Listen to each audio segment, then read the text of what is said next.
बीवी के बड़े शौक। राकेश काफी सिंपल और सीधा लड़का था, लेकिन उसकी बीवी वनिता उसके तो शौक ही निराले थे। सुनो ना राकेश, पिज्जा खाते वक्त एक फोटो लेते हैं। और ये टैग कर दिया उन सहेलियों को जो मुझसे जलती हैं। दोनों पिज्जा खाकर घर आते ही जहां राकेश कहता है, वनीता यार 2 रोटी बना दो ना, मेरा ये फालतू की चीजों से पेट नहीं भरता। ओ मैं बहुत थक गई हूँ, खुद ही बना लो ना। अरे मेरी कमर। ये क्या बात होती है वनीता, मैं भी तो ऑफिस से थक कर आया था, लेकिन तुम्हारे बोलने पर मैं तुम्हें पिज्जा हट लेकर गया ना। अरे यार तुम तो हर बात पर शुरू हो जाती हो। अरे भूख लगी है तो ब्रेड खा लो ना। वनीता राकेश के लिए बिना खाना बनाए सो जाती है। कहाँ फंस गया, इससे तो मेरी बिल्कुल परवाह नहीं है। अगले दिन वनीता की फोटो उसकी सहेलियां देखती हैं और फोन करती है। यार वनीता कितनी लकी है यार, तेरा पति ऑफिस की बाद तुझे घुमाने ले जाता है, पिज्जा खिलाता है। और वाह यार तेरे कपड़े तो अमेजिंग लग रहे हैं।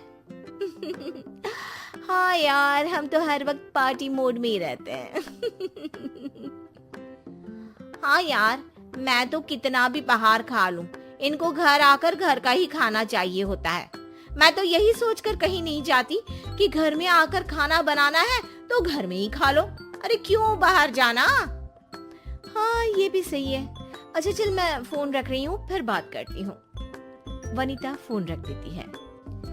चलो यार आज मूवी की टिकट करवा लेती हूँ। कल पिज्जा आज मूवी, देखने वालों को तो आग लग जाएगी आग। जब राकेश घर आता है, वनीता बहुत थक गया हूँ, कल ऑफिस वक्त पर पहुँचना है। अरे कैसी बात कर रहे हो यार, मैंने मूवी टिकट बुक की है। चलो मूवी देखने चलते हैं, रात 1 बजे तक आ भी जाएंगे। अरे यार तुम सोच भी कैसे सकती हो, आज वीकेंड भी नहीं है, कल मेरा ऑफिस है। ओफो, मेरे भाई को देखो, सारा दिन बाहर मार्केटिंग का काम करता है, लेकिन भाभी के सामने जरा सा मुंह नहीं बनाता। देखो यार हम दोनों के काम में अंतर है। वैसे भी वनीता मुझे अच्छा नहीं लगता जो बार बार तुम इस तरह से करती हो। मैं अलग हूँ, किसी से कंपेयर मत किया करो मुझे, समझी।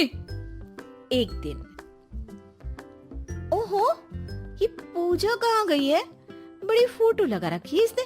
फोन करके पूछती हूँ। अरे पूजा, इंस्टा में फोटो तो बड़ी जोरदार डाली है, कहाँ गई थी। पूजा जो वनीता की तरह ही दिखावे में विश्वास रखती है, वो कहती है हम ना गोवा गए थे, वहाँ W होटल में रुके थे, एक दिन का 1 लाख रुपया लगता है। हाँ अच्छा, अरे यार तेरी जींस भी बहुत अच्छी लग रही थी, बस फटी थी थोड़ी सी।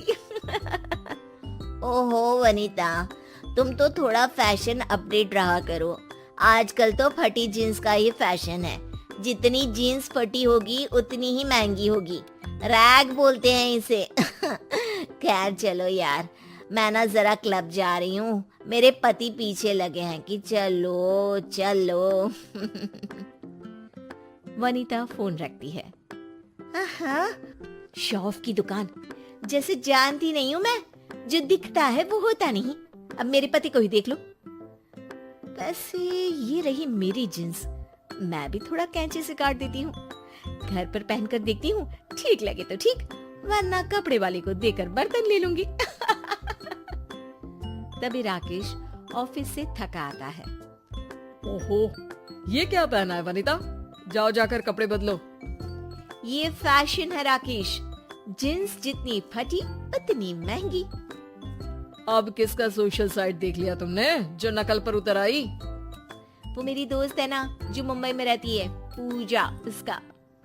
अरे वो मुंबई में रहती है, तुम इलाहाबाद में रहती हो, फर्क है ना वनीता, जाओ जाकर कपड़े बदल लो। अरे पता नहीं तुम खुद को क्या समझते हो यार, फैशनेबल कपड़े अभी पहन लूं, कल को तो बूढ़ी हो जाऊंगी, तब थोड़ी ना अच्छे लगेंगे ये सब कपड़े। देखो राकेश, हम दोनों को एक दूसरे को समझना होगा। हाँ लेकिन वनिता, घर में कायदे के कपड़े तो पहना करो। हाँ हाँ ठीक है। अच्छा, मैं ये बोल रही थी कि मेरे कॉलेज के दोस्तों ने कल पार्टी रखी है, तो शाम को जल्दी घर आ जाना। ठीक है। अगली शाम पार्टी में वनिता सूट पहन कर आती है, बहुत अच्छी लग रही हो वनिता। लेकिन तभी वनिता के कॉलेज का दोस्त देवेश आ जाता है। हाय ब्यूटीफुल, कितनी अच्छी लगती थी तुम कॉलेज में। कहाँ शादी के बाद पूरी आंटी लगने लगी हो। हेलो, हाय, मैं हूँ आंटी का पति। तुम कौन? वो हाय हाय, हम सब एक ही क्लास में पढ़ते थे। ओह ओके, तो अब तुम्हें वनिता आंटी लगने लगी है, क्यों? वैसे आपकी बीवी कहाँ है, मैं भी तो देखूं। अब वो एक्चुअली ना वो घर पर रहती है। राकेश मुस्कुराकर वहां से चला जाता है, लेकिन वनिता सबके साथ बातें करते करते फिर देवेश से ही बातें करने लगती है, जो राकेश को बिल्कुल अच्छा नहीं लगता। घर आकर ये मैंने कर दी सारी फोटो पोस्ट। पता है, यहाँ के रिश्तेदार तो फोटो देखकर जल जाएंगे।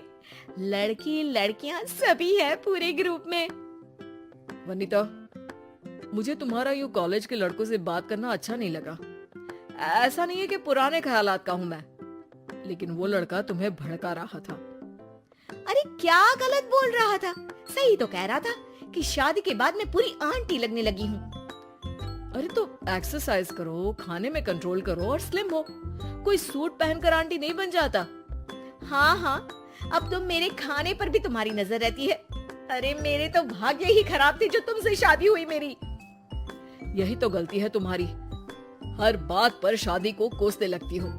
जरा सोचो, खुले विचार कहाँ होते हैं जहाँ वैसी परवरिश होती है। हम लोग सिंपल घरों के लड़के हैं, सिंपल लड़की के साथ ही एडजस्ट कर सकते हैं। क्या मतलब है तुम्हारा? सिंपल नहीं हूँ मैं। तभी वनिता के मोबाइल में मैसेज आता है। वाह यार, तू और तेरे पति के बीच कितना प्यार है, साफ दिख रहा है यार। कितना समझते हो तुम दोनों एक दूसरे को। Made for each other, love you. हाँ, अब ये मैसेज किसी मजाक से कम नहीं है, बड़ा प्यार है। अरे ये सब तो दिखावा है बस। तभी डोरबेल बजती है और वनिता की छोटी बहन अपने पति के साथ आती है। अरे वाह साली साहिबा, क्या बात है, साड़ी भी पहन दी है आप।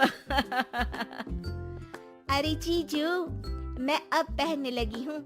इनको मेरे ऊपर साड़ी ही अच्छी लगती है। पता है जीजू, अब तो मुझे इंडियन वेयर बहुत अच्छा लगता है। वैसे भी जो इनकी पसंद वो मेरी पसंद।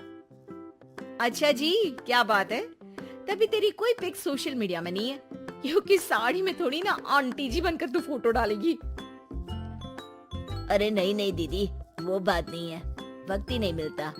जहाँ भी हम जाते हैं उस जगह को देखने में मस्त हो जाते हैं, तो फोटो डालने की सोचते भी नहीं है।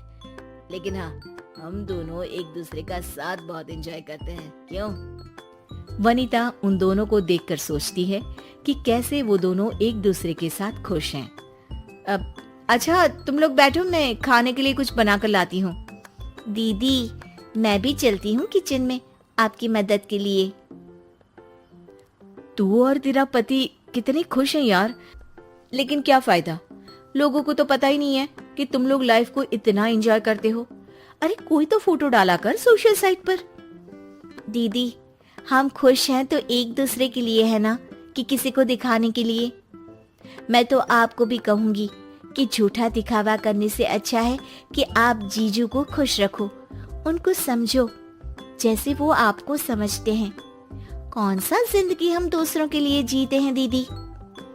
वनिता को बहन की बात समझ में आ जाती है और फिर वो और राकेश सच में लाइफ एंजॉय करने लगते हैं, लेकिन खुद के लिए, ना कि किसी को दिखाने के लिए।